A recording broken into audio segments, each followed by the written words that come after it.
حضرت عمر رضی اللہ تعالیٰ عنہ قائد خلافت ہے، بیت المقدس کا محاصرہ کیا گیا، فصیل بڑی اونچی، شہر اندر سے سیلف سفیشینٹ، حملے کا راستہ کوئی نہیں، محاصرہ طول کھینچ رہا ہے لیکن ان کے پاس رسد بھی موجود ہے، پانی بھی موجود ہے، وہ دروازے بند کر کے بیٹھے ہوئے۔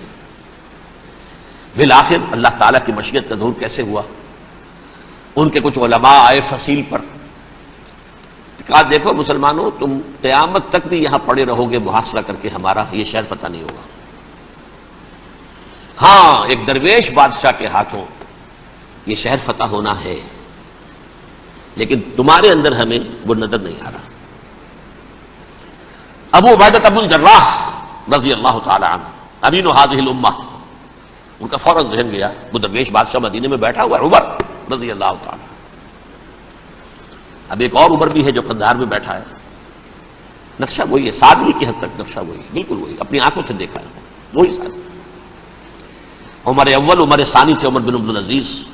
اب ایک اللہ کے فضل سے اللہ تعالیٰ ایدہ اللہ بنصرتہ، اللہ تعالیٰ ان کی نصرت فرمائے، دشمنوں کو ان کے مقابلے میں نیست و نابود کرے۔ انہوں نے ریکویسٹ بھیج دی کہ حضور تشریف لائیے، یہ شہر فتح ہو جائے گا۔ وہ ہے سفر تاریخی، اتنا طویل سفر، تقریباً 700 میل، ایک اونٹ، ایک خادم، ایک منزل میں امیر المومنین اوپر بیٹھے، خادم آگے چل رہا ہے، اگلی منزل پہ خادم اوپر بیٹھا ہے، امیر المومنین آگے جا رہا ہے۔ اور جب پہنچے ہیں تو وہ باری تھی خادم کی، انہوں نے ہاتھ جوڑ دیا، حضور خدا کے لیے تم کیا کہیں گے لوگ، وہ میرا برا حال کر دیں گے، تمہیں شرم نہیں آئی؟ امیر المومنین پیدل آگے چل رہے ہیں نکیل پکڑ کر، اور تم بیٹھے ہو اوپر براجمان ہو۔ حضرت عمر فرمایا الدور دور، نہیں باری تمہاری ہے، بیٹھ۔ اس حال میں پہنچے ہیں، اور پھر یہ کہ ابو عبیدہ بن الجراح آئے ہیں، استقبال کیا ہے تو دیکھا ہے، اس حال میں چلے آ رہے ہیں عمر، نکیل پکڑے ہوئے چلے آ رہے ہیں، اور کہتے ہیں کہ کہیں کیچڑ ویچڑ تھا، جوتے خراب ہو گئے تھے، وہ بھی اتار کے ہاتھ میں پکڑے ہوئے، کپڑے تو تھے ہی پھٹے ہوئے۔ انہوں نے کہا کہ حضرت ابو عبیدہ نے، دیکھیے یہ بڑا متمدن ملک ہے، بڑا مہذب علاقہ ہے یہ، آپ ذرا حلیہ اپنا دوست فرما لیں تب جا کے پیش ہم آپ کو کریں گے۔ آپ نے فرمایا نحن قوم اعزنا اللہ بالاسلام، ہم وہ قوم ہیں جنہیں اللہ نے عزت دی ہے اسلام کے ذریعے سے، کپڑوں کے ذریعے سے نہیں، دولت کے ذریعے سے نہیں۔ اسی حال میں گئے ہیں، اوپر سے انہوں نے کھڑے ہو کر نشانیاں دیکھی ہیں، اپنی کتابیں کھولی، ہاں یہ وہی ہے، اچھا لو جی سرنڈر، شہر تمہارے ہاتھ میں۔ خون کا ایک قطرہ نہیں بہا اور بیت المقدس فتح ہو گیا۔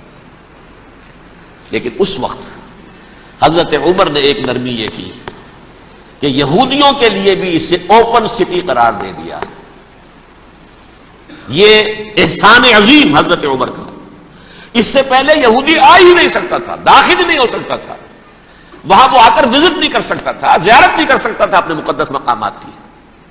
حضرت عمر نے یوں سمجھیے کہ تقریباً 550 برس کے بعد ان کے لیے راستہ کھولا ہے کہ ہاں تم آ سکتے ہو، زیارت کر سکتے ہو۔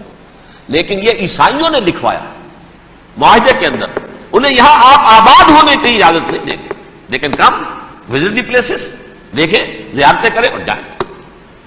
یہ معاہدہ حضرت عمر کا ہے رضی اللہ تعالیٰ، جو پھر خلافت راشدہ کے بعد بنو امیہ نے بھی اس کو آرڈر کیا، بنو عباس نے کیا، پھر جو ہمارے یہ ترکوں میں اندر خلافت آئی تو ترک خلفاء نے بھی اس معاہدے کی پوری پابندی کی۔ فلسطین میں آ سکتے ہیں یہودی صرف زائرین کی حیثیت سے، وہاں آباد نہیں ہو سکتے۔ اب آئیے اگلا دور آیا حضرت عثمان کا دور خلافت۔ یہ ہے وہ وقت کہ اب یہود نے امت مسلمہ کی پیٹھ میں چھڑا ٹھوکا۔ وہ کیسے؟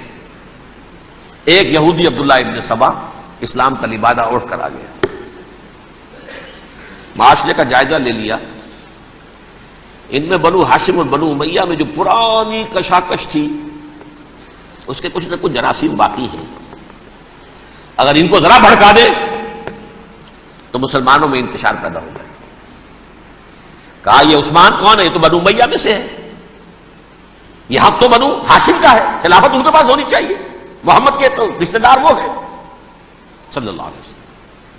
عوام الناس کے اندر بات پھیلنی شروع ہوئی، پھر ایک بڑی سازش کے انداز میں حضرت عثمان کے خلاف پروپیگنڈا، حضرت عثمان کے جو عاملین تھے، گورنر تھے، ان کے خلاف پروپیگنڈا، اور ایسی ہوشیاری کرتے تھے کہ کوفے میں کوفے کے حاکم کے خلاف کچھ نہیں کہنا، اجی مصر میں یہ ہو رہا ہے، اجی شام میں یہ ہو رہا ہے، اجی یہ جو عثمان ہے وہ یہ کر رہا ہے، یہ ظلم ہو رہا ہے، یہ لوٹ مار ہو رہی ہے، یہ خیانتیں ہو رہی ہیں۔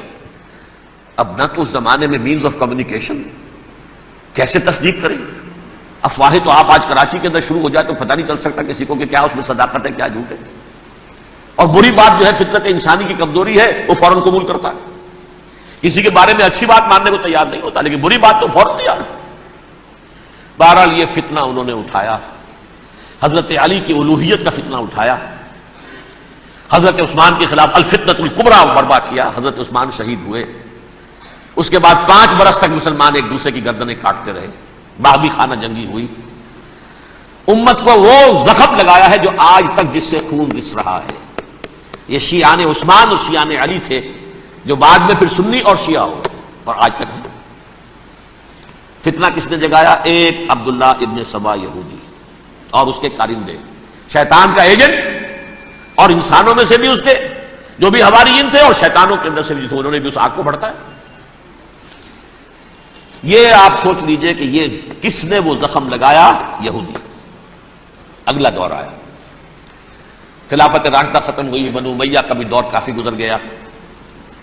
طارق ابن زیاد 712 عیسوی میں حملہ کرتے ہیں اسپین پر۔ اسپین اس وقت عیسائیت کا بہت بڑا گڑھ، بڑے کٹر ترین عیسائی جو ہے وہ اسپین میں تھے، لہذا یہودیوں کی وہاں بہت پٹائی ہوتی تھی، بہت پٹائی ہوتی ہے، میں بتا چکا ہوں، دشمنی تھی ان کی تو چلی آ رہی تھی عیسائیوں کے ہاتھوں یہودیوں کی، وہ تو سن 300 عیسوی سے ایمپرر کانسٹنٹائن کے بعد سے شروع ہو گئی تھی۔ اس حوالے سے یہودیوں نے اس وقت چالیہ کی یہ برتی، کچھ راستے واسطے بتائے، کچھ مدد کی طارق ابن زیاد کی۔ طارق ابن زیاد نے انہیں اپنا محسن سمجھا، ہسپانیہ فتح ہو گیا تو یہودی چونکہ محسنین کی فہرست میں آ چکے تھے، انہیں بہت اقتدار نصیب ہوا، بڑی سپورٹ مسلمانوں نے دی۔ ان کے بڑے بڑے علماء جو اسی دور کے اندر پیدا ہوئے، بڑے بڑے تھنکرز ان کے اسی دور میں پیدا ہوئے۔ بن گوریون جو کہ ایک وزیر اعظم تھا اسرائیل کا، اس نے یہ لکھا اپنی کتاب میں، Muslim Spain was the golden era of our diaspora. وہ ڈائسپورا جو 70 عیسوی سے شروع ہوا تھا اور 1917 عیسوی تک جاری رہا ہے، اس میں سے گولڈن ایرا ہمارا جو تھا وہ مسلم اسپین تھا، ہسپانیہ میں بیٹھ کر ہم نے عیش کیے۔ لیکن وہاں سے انہوں نے اور جو کچھ کیا، یہ تو داستان کے جو بہت سے گوشے ہیں، لیکن میں جس اسٹریٹ لائن میں چل رہا ہوں اس کے اعتبار سے ایک بات سمجھ لیجیے، وہاں بیٹھ کر انہوں نے اب عیسائیت کی پیٹھ میں چھرا گھونپا، پروٹیسٹنٹ مذہب پیدا کیا، تقسیم کر دیا، جیسے شیعہ سنی کی تقسیم، عبداللہ ابن سبا، رومن کیتھولک اور پروٹیسٹنٹ کی تقسیم، یہودی علماء۔ ہوتا کیا تھا، ہسپانیہ کی یونیورسٹیاں ہیں، کارڈووا میں ہے، ٹولیڈو میں ہے، گریناڈا میں ہے، غرناطہ، قرطبہ، تولیتلا، اور وہاں آتے تھے لوگ، فرانس سے چلے آ رہے ہیں نوجوان پڑھنے کے لیے، جرمنی سے چلے آ رہے ہیں، اٹلی سے چلے آ رہے ہیں، 3 ہی ملک قریب ترین پڑھتے ہیں سینٹرل جو یورپ کے ہیں۔ یہاں پر جو ہے وہ اسلام جو نور پھیلا رہا تھا اس سے بھی مستفیض ہوئے، جہالت کے جو ہے پردے ان کے وہ چھٹے، اس کے ساتھ ہی وہ یہودی وہاں ان کے اندر جو جراثیم داخل کر رہے تھے وہ اس عیسائیت کے خلاف بغاوت جو اس وقت دنیا میں